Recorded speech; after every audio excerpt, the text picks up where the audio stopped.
নমস্কার বন্ধুরা। বাজারে প্রচুর ফুলকপি উঠেছে, দামটাও একটু কমেছে, তাই আজকে বাজার থেকে নিয়ে এসেছি ফুলকপি। তার সাথে নিয়ে এসেছি রুই মাছ। তাই রুই মাছ দিয়ে তৈরি করব ফুলকপি রুই মাছের কালিয়া। এক্সকিউজ মি এভরিওয়ান, একটু সাবস্ক্রাইবটা করে দাও, একটু তাড়াতাড়ি করে দিও। আজকে ফুলকপি দিয়ে রুই মাছের কালিয়া করতে রুই মাছ নিয়ে নিয়েছি। রুই মাছকে লবণ, হলুদ আর লঙ্কার গুঁড়ো দিয়ে আগে থেকে মেখে রেখেছি।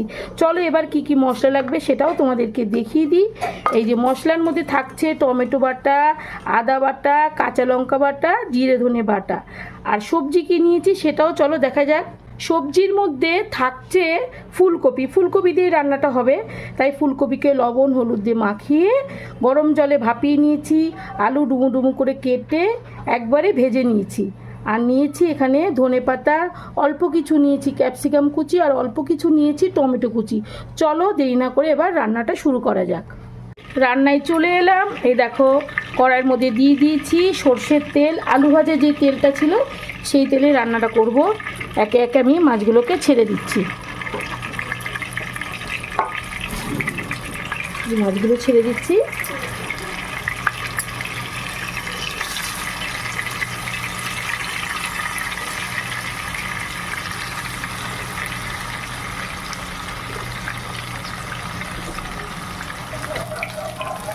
মাছ ভাজাগুলোকে এবার তুলে নেব।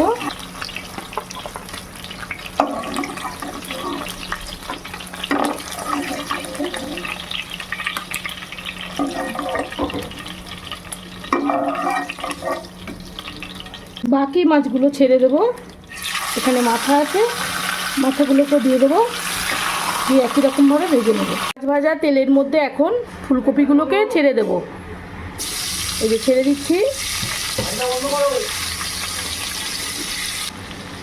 ফুলকপিগুলোকে একদম লাল করেই ভাজবো, তাহলে কিন্তু খেতে ভীষণ ভালো হয়। ফুলকপিগুলোকে এবার তুলে নেবো। দেখো এইভাবে ভেজেছি লাল করে। একে একে তুলে নেবো সব ফুলকপি।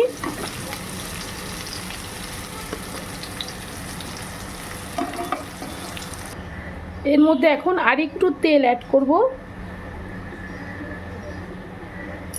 তেলটা একটু গরম হবে।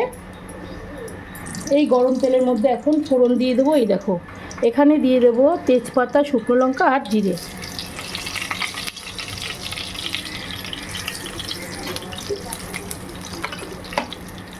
এবার দিয়ে দেবো এই যে ক্যাপসিকাম আর টমেটো।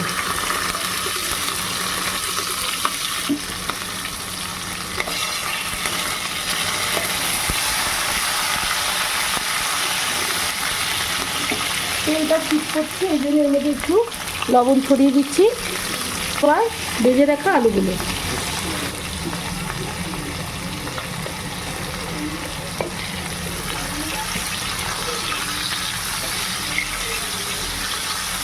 সব কিছু ভালো করে একটু মিশিয়ে নেব।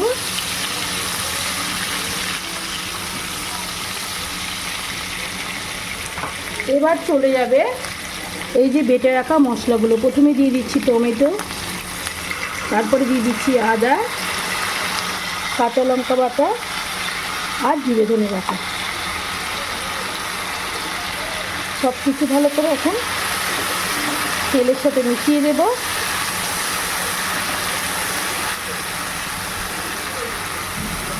দিয়ে দেবো মশলার এই প্লেটটা ধোয়া জল।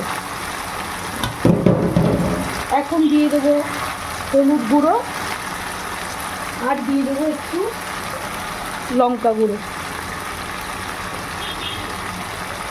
আর একটু দিয়ে দেবো লবণ।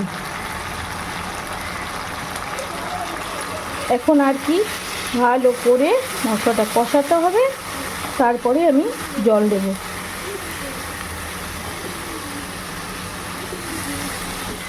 খুব সুন্দর করে মশলাটা কষানো হয়ে গেছে, মশলা থেকে তেলও ছেড়ে দিয়েছে। এবার আমি দিয়ে দেবো জল। আস্তে আস্তে করে অল্প অল্প করে কষাবো আর অল্প অল্প করে জলটা দেবো।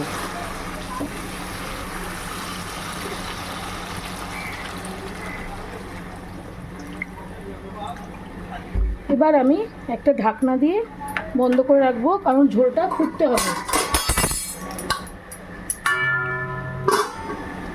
এবার ঢাকনাটা খুলে দেখব। এই দেখো বন্ধুরা, ঝোলটা ফুটে উঠেছে।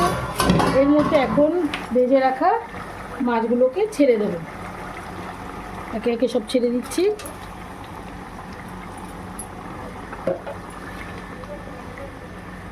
একটু মিশিয়ে দেব। আর এখানে যে ভেজে রাখা তেলটা আছে সেটা ভালো করে কেচে দিয়ে দেবো। দিয়ে দেবো এবার ভেজে রাখা ফুলকপিগুলো।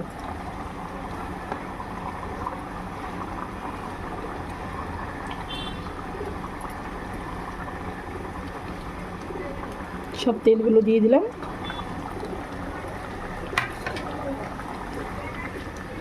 এবার ঝোলটা হালকা করে এবার ফোটাতে হবে। দেখতে হবে যে ফুলকপিগুলো ভেঙে না যায়, খুব সাবধানে করতে হবে, নাড়াতে হবে খুব সাবধানে।